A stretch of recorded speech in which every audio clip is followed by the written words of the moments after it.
Okay, we're live and we're now recording. Well, good afternoon, everyone. Thank you for coming to Careers in Sociology. It's a panel in the larger social and behavioral sciences showcase. If you haven't figured it out yet, you're not going to be able to talk to us. Your microphones have been muted and your camera is turned off. So if you'll go down to if you'll drag your mouse arrow down to the bottom of your screen, a toolbar will pop up and you'll see a dialogue icon, and underneath that, the word chat. If you'll click on that, you can offer any kind of comments or questions.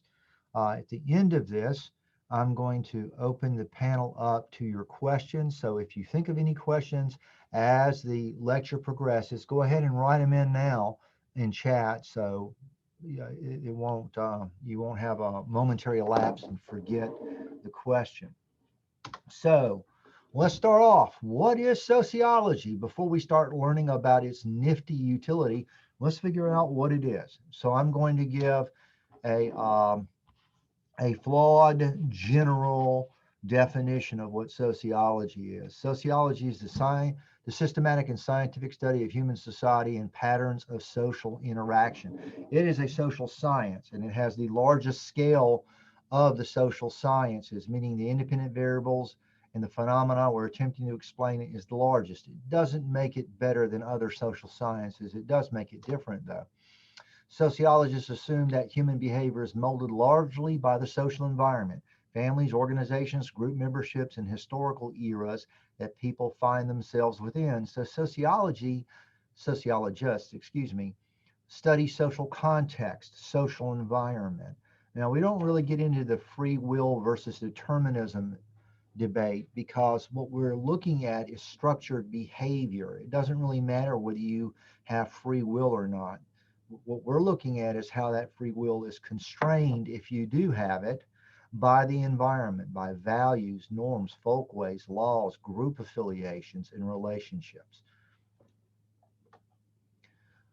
So society is human made, it's artificial, it's sophistry, and it's in continual flux. So we have to follow a systematic way of studying it very strictly.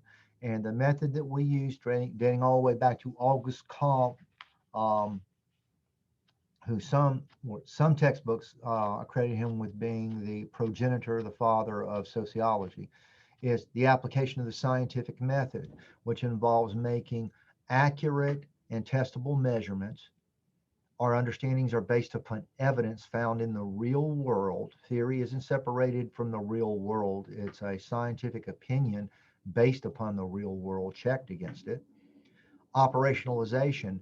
People live in different social worlds in society, so different things mean different things to them because they measurably impact them differently. So those definitions and understandings and experiences are real. So we have to define what it is we're studying and what the impact is we think we're measuring, so there isn't a cultural misunderstanding or an experiential misunderstanding, and people understand what we're talking about. An example would be murder is defined differently in South Carolina than in Georgia or California. What was illegal in South Carolina wasn't illegal 10 years ago, and what's legal now was probably illegal 10 years ago. And what's legal or illegal now in South Carolina may be illegal or legal in New York. Things vary over time and place, the same way with values, norms, and beliefs. And that's important because those things form the foundation that we build societies upon. So we're going to develop, with those insights, we're going to develop hypotheses. Hypotheses and theories aren't the same thing. A hypothesis simply, in order to be a hypothesis, it has to be scientifically based, uh, understanding of evidence that's been highly defined, and then you structure your understanding to describe a relationship between those things or the characteristics of those things. A hypothesis doesn't have to fully explain anything. And usually we build theories out of hypotheses. Theories aren't opinions. A theory is a scientifically derived explanation for measurable phenomena that can be tested. Okay. 9-year-olds can have opinions. That might be their opinion they can drive an airplane. A scientist won't let them do that. And then we take those theories and we test them over time and place, because as the social environment changes, the application of theories will change. Some theories that worked in one environment aren't necessarily designed to work in another. Now, all social sciences and behavioral sciences follow more or less that same measure, and you can that same process, and you can rearrange them, condense, and expand them. But pretty much that's how the scientific methods applied in social sciences, particularly sociology. With these caveats, sociologists practice value-free sociology. We are influenced by society just as much as the people and things that we study. So as much as possible, as Max Weber said, we have to put our values and beliefs aside because they don't inform us about the phenomena we're studying anyway. We want to find out about the institutions, the group arrangements, or the populations in society that are creating that phenomena. And then we want to try to figure out what the function or the motivation is for that phenomena. In order to do that, we have to look at the values of the people that are producing that pattern of behavior, that group formation, that social institution, and maintaining it. Our values and beliefs might not be applicable. So what we want to do is figure out why these people in this particular social location or this group in this particular relationship or institution in this particular function, what is the purpose of the behavior? Okay. And it's culturally relative. Different patterns of behavior will serve different purposes in different cultures. Okay. So we want to learn the values, the norms, the expectations of whatever entity that's producing this thing, and then judge the purpose and the efficiency of the behavior through that lens. Doesn't matter whether it's right or wrong. We're just trying to explain why at this point. Okay. And again, we're interested when we're looking at these things, we have a broad perspective. We could be looking at hundreds of thousands to millions of people's behavior over hundreds of years to draw out that pattern to use as an explanation or a filter to understand the purpose of a behavior. So it's about the social environment that constrains behavior and promotes certain selections out of it. So that sounds really good. At least it did to me 8 years ago. So what can we do with sociology? All right. Now, sociology, like a lot of social sciences and behavioral sciences, it's not like engineering or nursing or something like that. And I'll go into more detail about that in a minute. The social skills, the intellectual skills, and the perspective you learn in sociology is applicable across a large range of careers. And the best way to try to map that is what they started doing about 15 years ago, and that's doing surveys of employers and finding out what the characteristics are of people that they want to hire in career and leadership positions. So sociology may, and this is a crude summary of that. Sociology majors have a lot of advantages, especially in acquiring skills needed for employment. Research skills, remember the scientific method, and data analysis, remember how we use hypothesis and theory building, are important work skills valued by many employers. Many employment studies have shown that individuals with a background in data get higher salaries than those that are not as similarly skilled. Also, the criminal thinking and analytical skills used in conducting research are also among the skills being developed in sociology majors. Again, back to remember evidence-based decision making. Although these skills do not have a specific direction, a career path like engineering, accounting, or nursing, such skills can be utilized in a wide range of industries. And this seems especially true in graduate school preferences. So if you get a BA or a BS in sociology, that will put you in running for other graduate programs such as journalism, law, medical school, business, education, and other disciplines in the social sciences. And of course, you can pursue an MA in sociology if you would like to do that. A sociology major can work in various fields: public policy, marketing, corporate business development, military, civilian government, and academia. That's academics. Employers in these areas have identified sociology majors as having developed a holistic view of all the institutions in society and understandings of people from different socioeconomic strata and cultures. This is what the survey actually identified. They use those terms, making them more flexible and productive in a work environment. And this harkens back to what we went over before: the advantages of value-free sociology, cultural relativity, and unbiased social views. So those are what they're calling now soft skills, what in sociology we've been calling for a couple of lifetimes social skills. The perspectives developed among sociology majors are not only advantageous for career development, but also broaden the personal insights into others and enrich the life of the individual. This is actually going to augment your understanding about your life and the people around you, and has just as much uh, value to you as a person in society as it does for your boss to exploit you and make money off of you. So the sociological imagination and the sociological perspective refer to that. So that all sounds really good. So and abstract. That's where sociologists feel the most warm and cuddly, in abstract, generalized terms. So let's narrow it down to some of the things that the American Sociological Association identified that are common majors among different careers.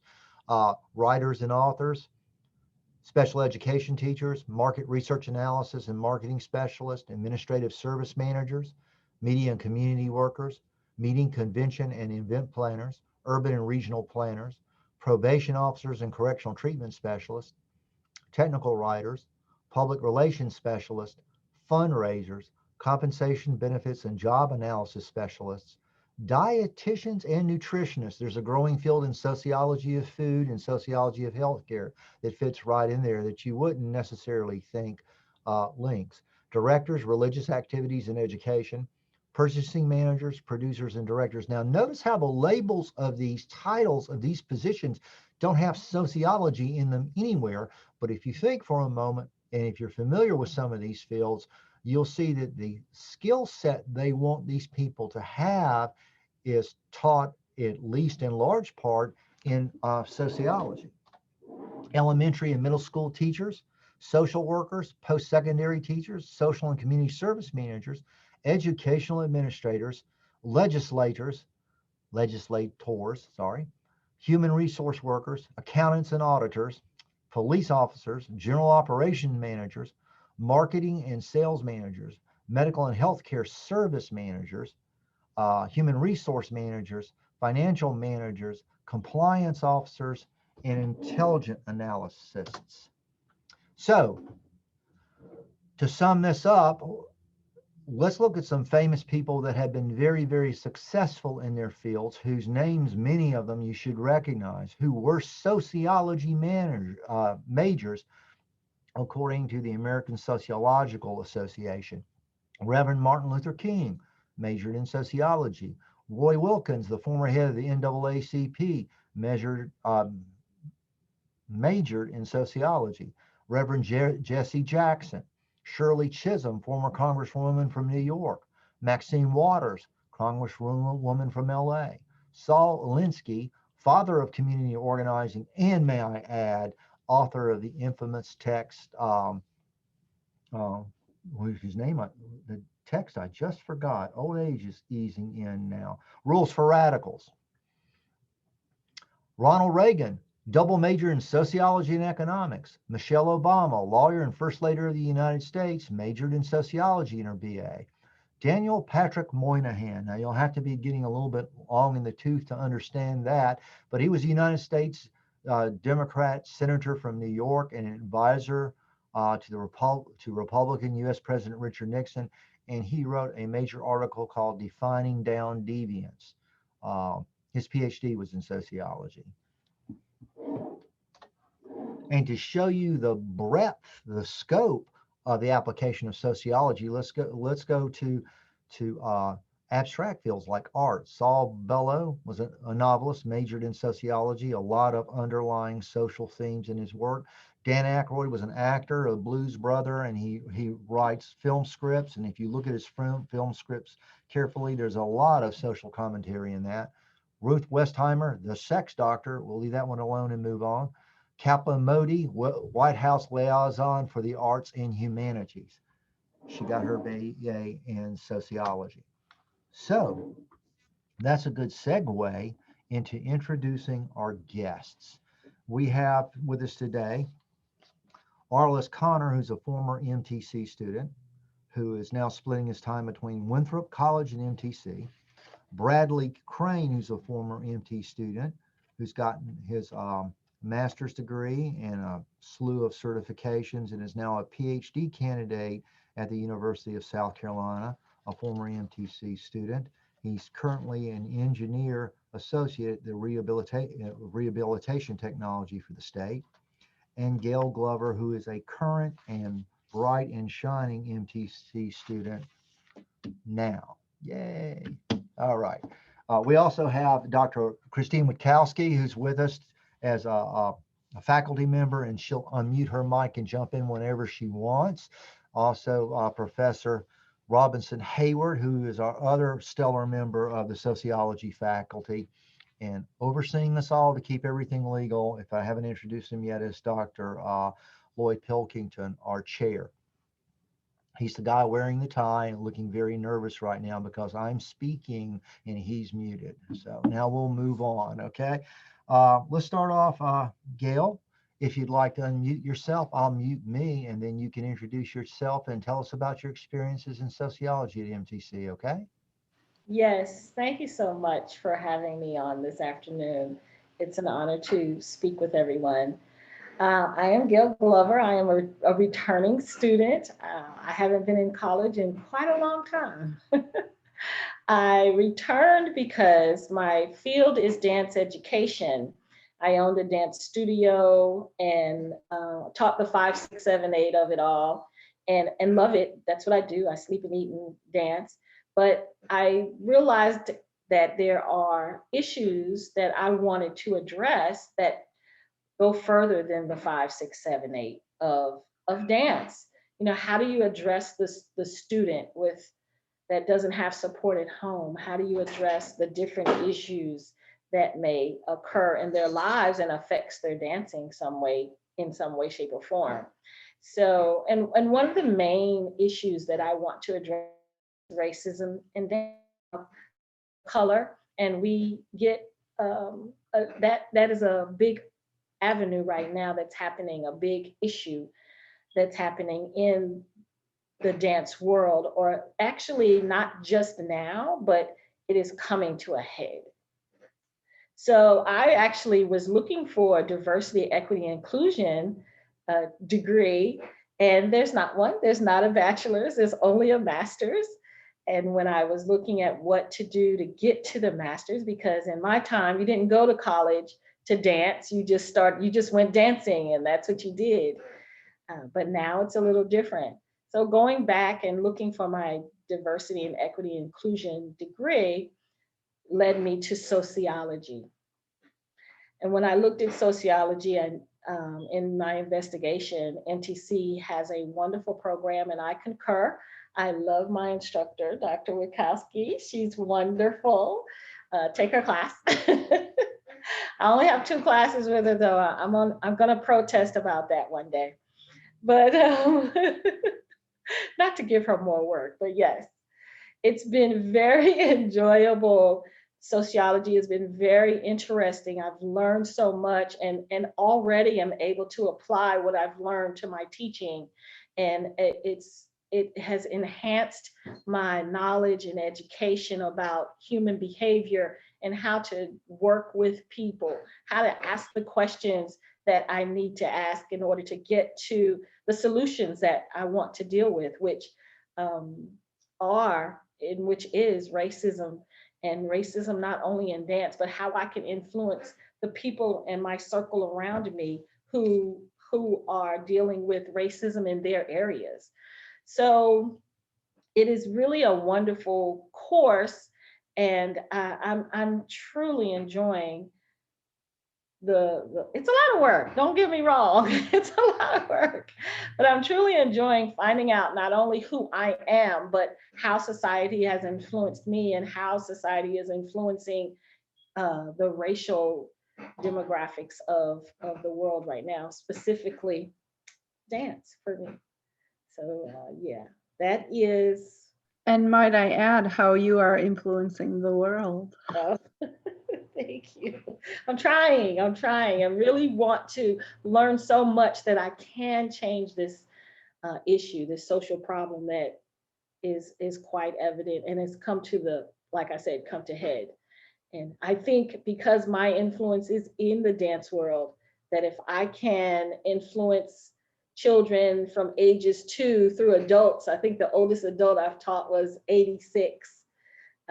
I've done my job. So that's my goal. Thank you. Thank you very much for sharing that with us. When we start answering questions in chat and stuff, if you feel like jumping in, by all means do. Okay, next, let's see, I'm going in reverse order from my list. Arliss Connor. Arliss? I knew you were going to call me next. I just knew you would. Just had that look in my eyes, right? Yeah. I know you did. So, yeah, my name's Arliss Connor, and I cannot believe that I'm actually sitting here in a situation like this, because I'm going to tell you, and if I get upset, I don't mean to, but just a little over 2 years ago, I was ready to just be done with the whole world. And I didn't do that. So I decided to come to Midlands Tech. And I actually took a class, public speaking class, from who else but Bob Witkowski.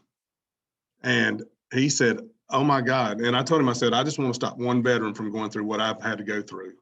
I mean, because I got a big, long line of wrecks and destruction and all in my past, because I wasn't dealing with my PTSD.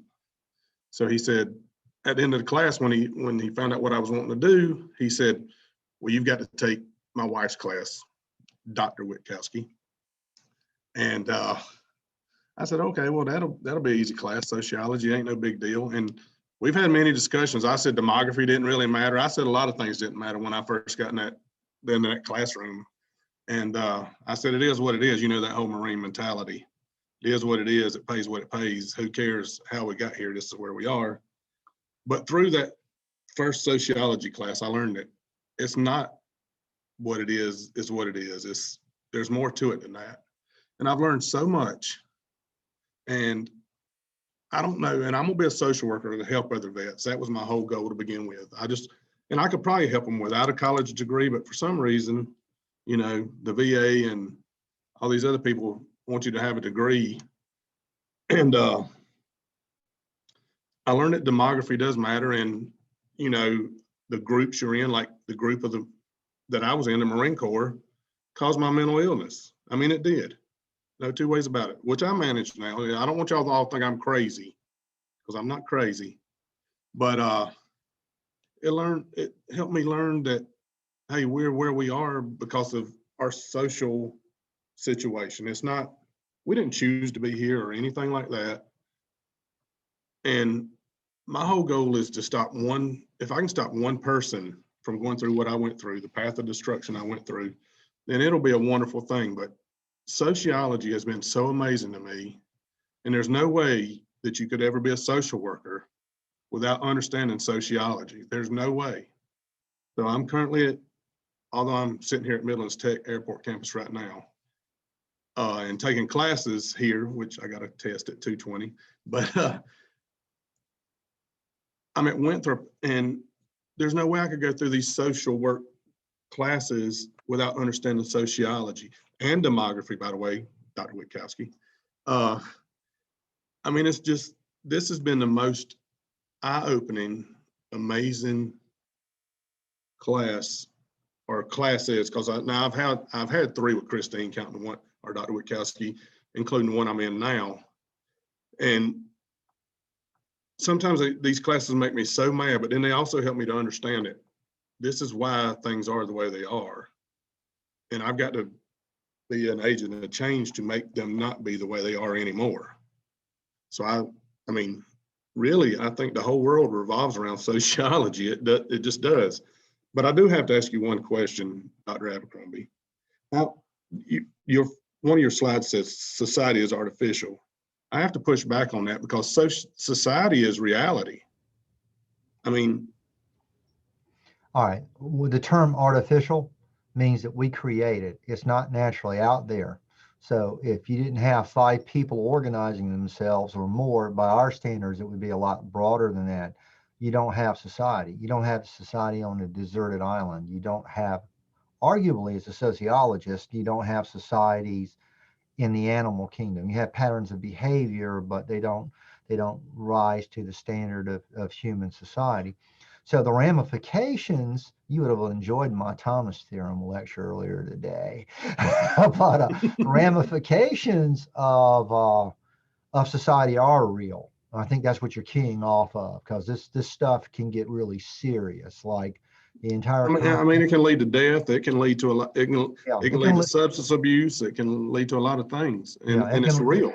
Right. Yeah. The ramifications of it are real, but since we can change it, the generator of it isn't. We create it and we manipulate it over generations.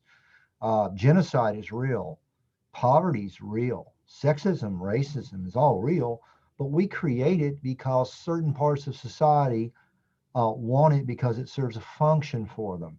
And a good example of that is, and Bradley will remember this, is the difference between the treatment of the Japanese and the Chinese before and after the bombing of Pearl Harbor. Before the bombing of Pearl Harbor, the Japanese were considered, quote, the good Asians, unquote, right? They were lawyers, they were doctors, they were quite fortified in sociology, right? And these are American Japanese who probably couldn't speak Japanese if their life depended on it, ironically. And after the Chinese, who were at war with the Japanese, who were being displaced by civil war and internal conflict and racial divides within what we call artificially Chinese, were moving in large numbers over to Hawaii in California. Well, they weren't allowed to become American citizens. They weren't even allowed to get married in certain states. They couldn't own property because they served the function of cheap labor. All right. After we got bombed in Pearl Harbor, arguably through a misunderstanding, right, we decided that Japanese were a threat to America, right? So they lost their social status and the economic and financial positions, the political positions, everything just melted under the feet of a lot of Japanese. They didn't do anything. Innately, as a group, they didn't change. They're the same people, same values, same beliefs, same abilities, same social history.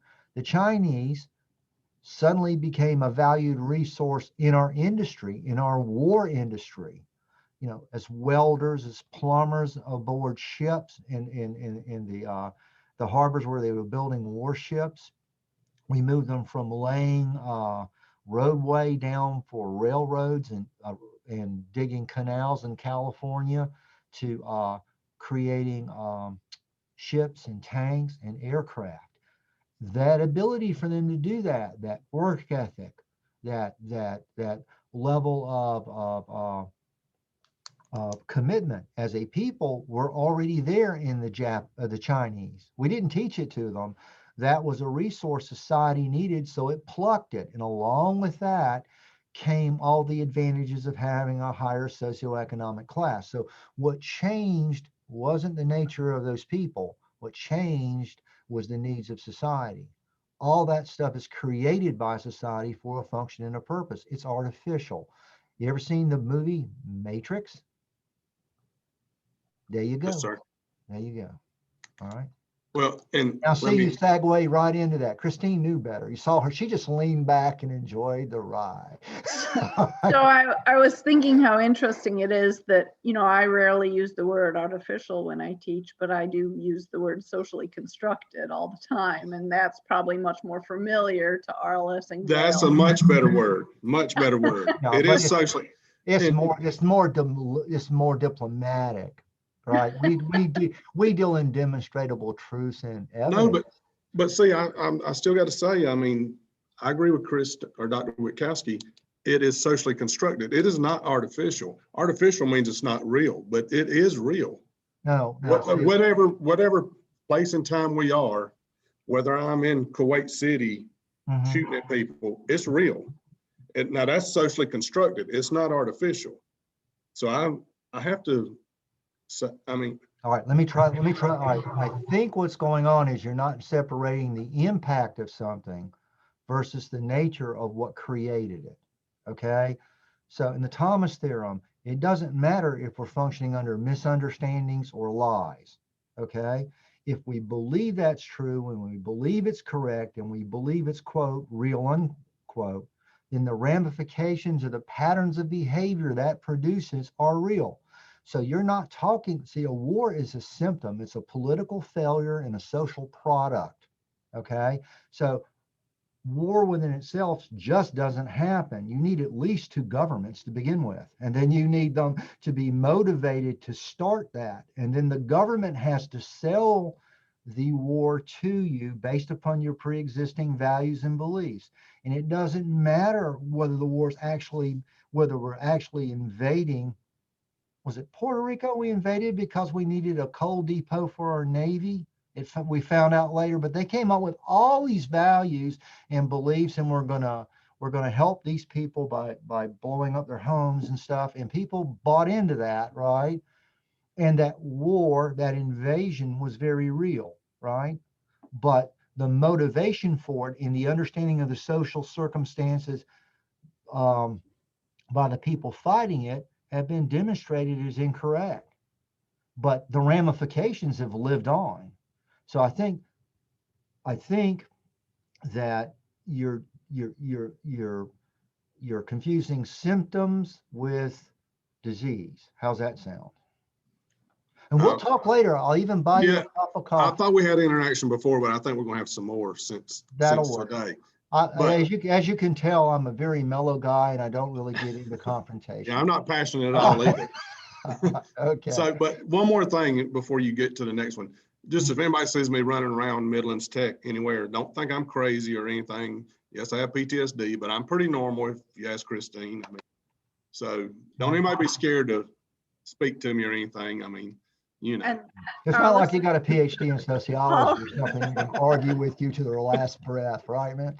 my What did you students say, are Christine? all wonderful, whether they have mental illness or not, because mental illness is not a bad characteristic. So Absolutely. And we're going to teach people that, aren't we, Christine? we absolutely are. And hopefully one day you'll realize mental illness is a social construction too. But we'll save that for later. Okay. All right. All right, Bradley. I've had too much fun with poor Airless. Tell me a little bit about yourself. Sure. Well, I started at Midlands Tech in summer of 2011 with a criminal justice degree. Really kind of wanted to help people, right? Wanted to be someone shining light, wanted to help someone solve their problem. And I saw a really big influx in incarceration and just how it targeted certain populations. So I said, hey, I want to make a difference. I want to be a police officer. Well, that lasted for about a semester and a half, maybe 2 semesters, and I took Dr. Abercrombie's sociology class, Intro to Sociology, and I said, wow, this stuff really makes sense. Not just in the matters of, criminal justice, but just kind of all aspects of life, right? The products of where we are, society as a whole, our mores, our values, our family origin, that kind of thing kind of affecting us as we are as people. So I said, okay. So I finished my my criminal justice degree at Midlands Tech and went to USC and decided my major would be sociology. Really got interested into the intersectionality of, class, gender, sexual orientation, and healthcare. We see, especially now that the pandemic's happened, we see a large amount of, people coming from different groups, minority groups that don't have access to healthcare. Again, I kind of want to say I want to make a difference, and I decided that I wanted to be a counselor. Went to USC School of Medicine for rehab counseling, which sociology really allowed me to connect with. Sociology is kind of this holistic viewpoint of a person. There's all these different aspects that make up them of. Well, guess what? That worked out really well with rehab counseling. We see, clients or patients holistically. We see all the different components, not just a person's disability, but when I'm working with clients with disabilities, there's multiple aspects that make them them. And looking at different support systems they have, looking at different things they want to do with their life, and able to kind of assist with that. Then I decided to continue on for school, currently in a second year in my PhD program for counselor education supervision. So wholly making this full circle. I have not had, I think I had one semester off between my master's and my PhD, but longtime career student. If you're thinking about sociology, take a chance, take a Socio 101 class. I promise you it'll be the best class you're gonna have. It really opens your mind to how you see things, and you do a lot of self-analyzing, kind of seeing how you perceive what is out there, why you think you know what you know. Just a great program. And Midlands Tech's motto has been for a couple of years, you can get anywhere from here. And I can tell you, is kind of annoying as it sounds, you really truly can get anywhere from Midlands Tech, whether it's to Bojangles on the corner or, to advancing, into a graduate degree. Thank you Hi, very much. West. Yes, go ahead, Ovetta. Oh, I'm sorry. Hi. This is, if people aren't seeing whose cube's lighting up, this is Professor Robinson Hayward. Go ahead, Ovetta. Hi, Bradley. That was so interesting because intersection theory is one of the things I really focus on in my teaching.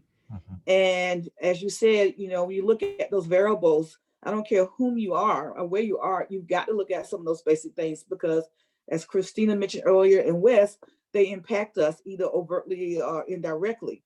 And they come to the context on all spheres of our lives. And with the situations that we're seeing now, not to start a big conversation, one of the conversations we've been having in class is how various people responded and reacted to the Black Lives Movement last spring and what happened on January the 6th at the Capitol. Why in some areas it was a different response and reaction. And we know all the things that have come out there. Some of them making sense and some of them really where were you at that time of day on January the 6th. But as you stated, sociology gives you that pathway, especially if you encounter individuals who are open themselves. Because like with anything, there are people who have one directional thinking. It can provide you that broad scope in terms of the things you want to access in life. Yes. Congratulations also. Thank you. Yeah, and Dr. Abercrombie put up that list of possible employments or job titles you can take. Right. And it really, sociology offers that critical thinking that, in my opinion, that anyone who's studied sociology, you're able to have a conversation with anyone from any type of Yeah. background, from any type of stage in life, because we just understand that person, not of where they've been or where they're going, but who they are holistically, Right. and be able to engage and have a meaningful conversation. Yes. And you both brought up intersectional theory, which is relatively new concept that originated out of feminism and has a broader, much more powerful application now. It's just not limited to gender stratification. It applies Right. to virtually everything. Yeah. Kimberly Crenshaw really back in the mid 1990s when she expanded that whole approach to be much more inclusive. And I think I heard someone brought up in terms of not only that, but with the growing awareness, recognition of the intersex population and transgender community, how economics, gender comes into play. Trans women have a harder time than trans men. Those of color, how if you are trans and you have access, then there are things you can kind of circumvent versus someone who does not come in that background and they don't have the monies to get the various things that are part of their pathway to become who they really are. We talk about someone who's trans. So yeah, you're right, Wes. Yes. Yeah. I just lost my train of thought. I'm getting old now. Yeah, and it's amazing how these processes don't change. These processes of targeting and discrimination don't change. Just the targets do, and that's arguably a product of the needs of society. There's got to be somebody, as I said back in the '70s when I was a kid. It's got to be somebody to flip the burgers. Nobody else wants to do it, so let's don't give them a choice, kind of thing. So it's really at some point sociology can be very enlightening, and it's like being a police officer, Bradley. Sometimes it can be very depressing. With knowledge, comes ability. It also comes responsibility. I don't know if that was Voltaire or Spider-Man that actually said that, but okay. If you got any questions, go ahead and type them in. Everybody's agreeing with you, Airless. Obviously, Dr. Abercrombie is wrong. Society is real. So my work in higher ed isn't done yet. Maybe I should be the doctor. Well, I mean, you're going to have to get a little crazy to get there. I mean, take a long look at me, brother. All right. So, I mean, While we're looking for questions, I just wanted to pipe in and say that in my spare time, I am a coach as well, a life and business coach. And taking sociology has, and again, this is just my second semester, has really helped me to ask even more direct and questions to my clients uh, to really zone in and see where the issues are and how to ask the questions that help them to bring it to light. So sociology has really helped across the board for me, and I would encourage everyone to just be a part of it. Even if you take one class, you'll see a difference in your thinking. So Gail, I would imagine that the concepts of status set and role conflict and role strain really help you as a life coach. Am I right? yes, it does. It helps me personally, and my Well, I knew students. that because you and I Clients. talk about that all the time, but I would think that as a life coach, it would really help you ask provocative questions of your clients. Yes, absolutely. I've even had a client to say, Miss Gail, you getting a little bit deep in there, aren't you? I'm like, yeah, hey, let's work it out.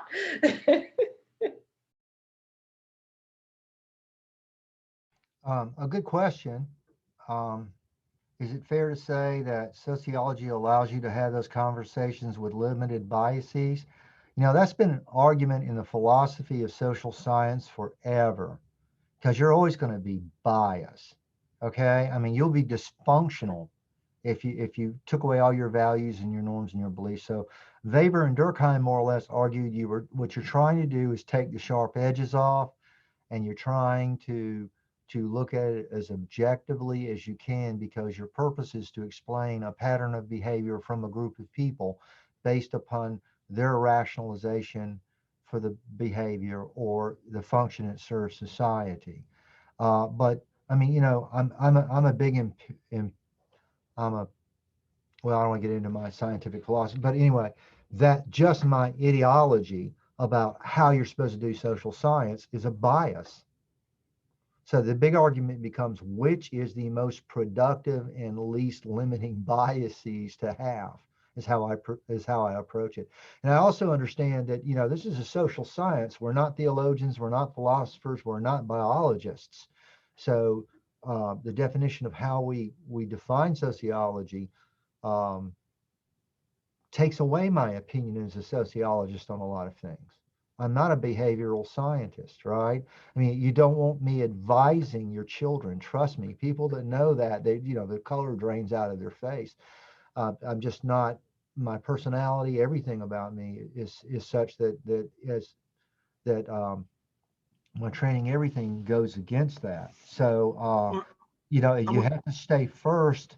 The first bias is you only study what sociologists are supposed to be studying, and you pick the scientific method, which isn't the only systematic form of understanding something. It's just the one that Auguste Comte promoted in the 1700s simply because of its utility, not even its accuracy. We could just test it to see if the stuff works. That's the whole purpose of it, right? It's not a silver bullet, right? So, rather than being unbiased, I would be more comfortable with the phrase, you pick your biases carefully. Well, the reason I asked that question is since being involved in this sociology program, I've leaned myself to not be quite as critical and harsh on some of the things that I always thought were, this is the etched in stone truth. And I may offend some people here, and I don't mean to, but I'm just being real honest. I had a really, in the era I grew up in the Marine Corps too, I mean, homosexuality wasn't accepted.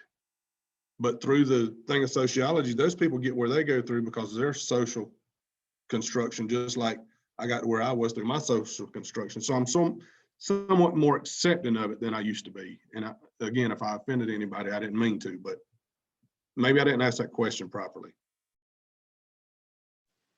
No, I mean, I evolve all the time. If you asked me what I thought 20 years ago, not necessarily about that, but politically, I mean, you would have gotten quite a different answer. If you asked me what I thought about criminals 10 years ago, entirely different. And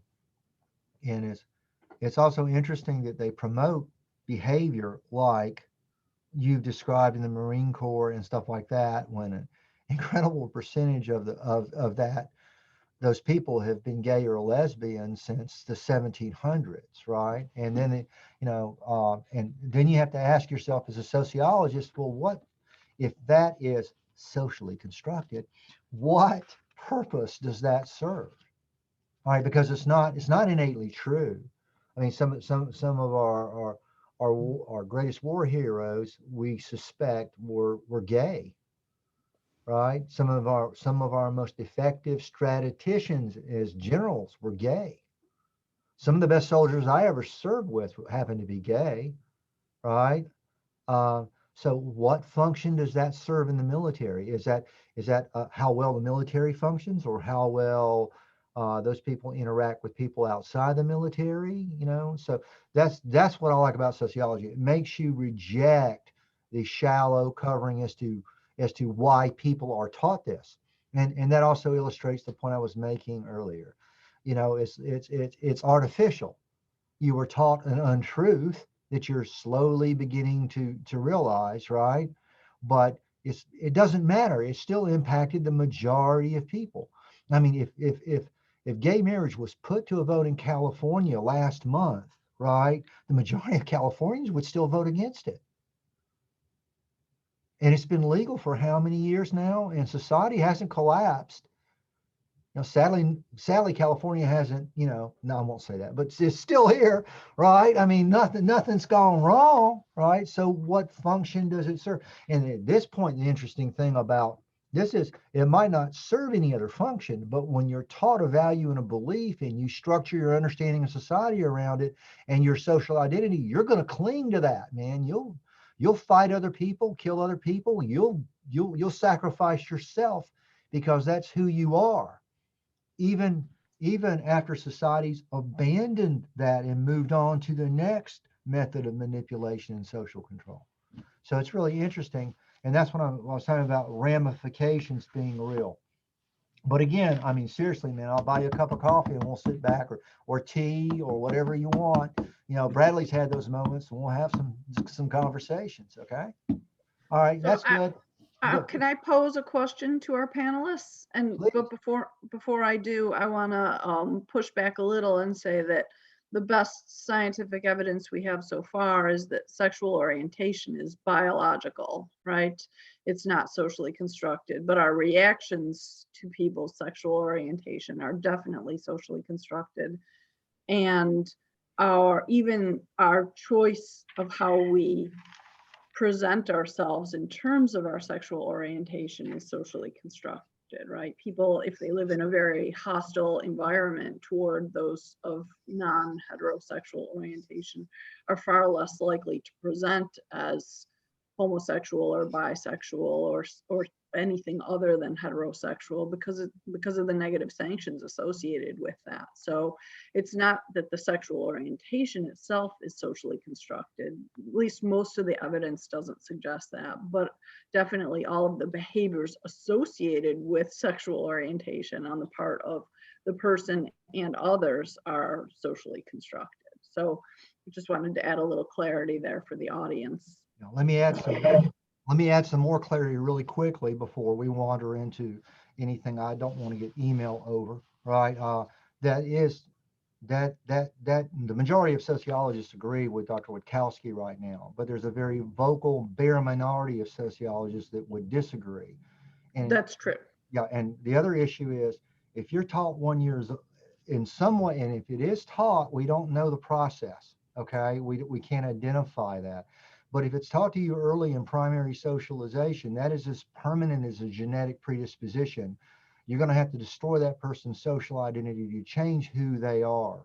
So, I mean, my perspective is I don't care whether it's biologically or a product of society. It's not dangerous, and therefore why are we, that's so, as Lloyd likes to say, not about this, but about, we're asking the wrong question at this point, right?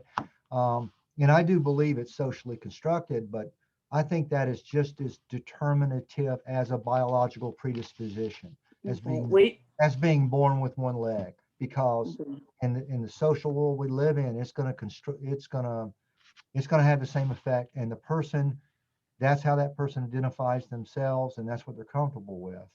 And the problem, like Christine was saying, is with society. Okay. When you go to the Thai culture, many times may select one male child and socialize them in terms of transgender, and that deals with economics. I won't go into that. Thailand, it's known as gay man's paradise. That's about economics. And the benevolence or the behavior or the ideology, the Buddhist tradition of the society, they have a less hostile, overtly attitude towards it than many other societies. But it ties into what both of you all said, that you look at individuals who are older and they came out before they died. This is a video I showed a long time ago, that whole nature nurture controversy, where she said, I'm a 76-year-old grandmother, Baptist, but I'm glad I can live before I die. Because what it was tied into are the social constructs as a female, as a person brought up in the Bible Belt, the religious attitudes and norms at that time, that finally she could, like she said, truly be who she really was. So it's a reflection of those things, and we talk about them more openly because some of those social constructs regarding that have changed, but we know there are pockets that's still out there who feel the other way. Right. And also to give a historical thing about this, if you look at Greek culture 2,000 years ago, bisexuality was an accepted form of birth control, and it didn't detract from masculinity at all. And when it was promoted, some studies, the majority of males were bisexual, and it was also a class issue with the Spartans, the warrior classes didn't want to get Spartacus. Yes. Spartacus. Right. So, and so you're looking at 60-70% of the population is gay 100 years ago, and now suddenly it's down to 12%. I don't think the genetic mutation occurred that quickly. So those are the arguments, and I did not mean to segue into this, but I don't get to talk about this stuff very often, and I'm with the wrong group of people to be doing it. And Arliss raises his hand. I just want to say, all I'm saying is, I know that the way I was socialized was wrong, but it took me coming to this sociology 101 class before I realized that this isn't the way things should be. So sociology's changed my life in a lot of ways. Yeah. Awareness and openness, right? Awareness and openness, right? Exactly. Thank you. You clarified that so well. Yeah. You're welcome. Thank you. It took both of you to get me back on track. Thank you very much. But we've only got about 6 minutes left. And you can just ask questions. See, do we have questions? Wes, if I can jump in we've already did this. I've got 2 questions that students have emailed me because they wouldn't be able to come to this meeting, but they're going to ask it. I'm going to review it in a recording, but they wanted answers to this. And these are very pragmatic. You can tell they're my students. How much does a sociologist make? Okay. So it depends on where you live. the level of degree, whether you have a BS, a BA, an MS or MA or a PhD. Also keep in mind the wide range of job titles we just went over. You know, if you're into marketing and you're successful, you're going to make a lot more money than you will as a counselor. So job titles that apply sociology major, but job labels don't reflect the educational requirement preferences. Now, with those caveats in place, salary expert puts a BA or a BS between, the entire range of degrees between 39,000 and 140,000 per year in the United States. Pay scale and higher ed puts a BA or a BS in sociology in the United States at around 83,420. That would be a good place to live in. I'd like to find that place. My area, I just looked this up because it was interesting. A sociologist who's specializing in criminology, they probably mean to say sociology of crime there, right? Makes between 49,000 and 84,000, okay? Where are these jobs? For the most part, they are along the coastal states, West and East Coast, because most of these jobs come from large corporations or government entities like states and the federal governments, and that's where most of their personnel are stationed. Somebody asked me also, why did you pick sociology? But I'm boring. Ovetta, Christine, would either one of you like to respond to that? Well, I would, because I'd like to be an agent of change, but I actually really want to pose a question to Bradley and Gail and Arliss that I think would be of benefit, since we just have a couple minutes left. So I'm curious, and I think this would help other students. You can answer either of these questions. What challenges have you faced in what academic challenges have you faced in your sociology classes, and what tools have you used to overcome them? That's one question. Or the other question is, how have the social and other social and behavioral science faculty been supportive and encouraging to you in the development of your career and personal lives, I guess? So I know you don't have much time, so let's let Bradley, then Gail, then Arliss go. Sure. I'll go for the latter. Kind of developing yourself, really, knowing what to do next. When, thinking back in high school, I had counselors who told me that I should not even apply to college. So if I would have taken advice and not even believed in myself, I would not be where I am today. So I think, faculty, whether at a community college or at a university, take charge of those office hours, have meaningful conversations. Dr. Abercrombie has been one of my mentors since 2011, and it says continuing to push me towards all my academic and personal achievements, between getting all the lovely acronyms for my license certifications behind my name, pursuing a PhD. But find someone in the faculty or instructor that you just connect with, and give them that chance to help you. They can honestly change your life, give you great success stories, and tell you what not to do, and give you really, good pointers on how to handle conversations or life challenges. Believe that, yes, they're a faculty member, they're a professor, they do great, but after that semester, go have a cup of coffee, just sit in their office and talk and pick their brain. It's a wealth of knowledge that you can use for yourself. I would like to say that, well, two things come up. One is that I really appreciate the freshman seminar SBS focus. It really, really helped and prepared me for continuing class, because the focus was helping us through the SBS courses. And along with that, I've only had Dr. Witkowski, so she has been awesome with being available and accommodating, as far as she makes you toe the, but she wants to help you do it as much as possible. And I love the fact that we have class that is interactive. She makes us keep our cameras on, and she asks questions and we ask questions, and that's why Arliss is always asking questions. Because we get into debates sometimes, but it's really wonderful to be involved in an interactive class that stimulates you and challenges you as well.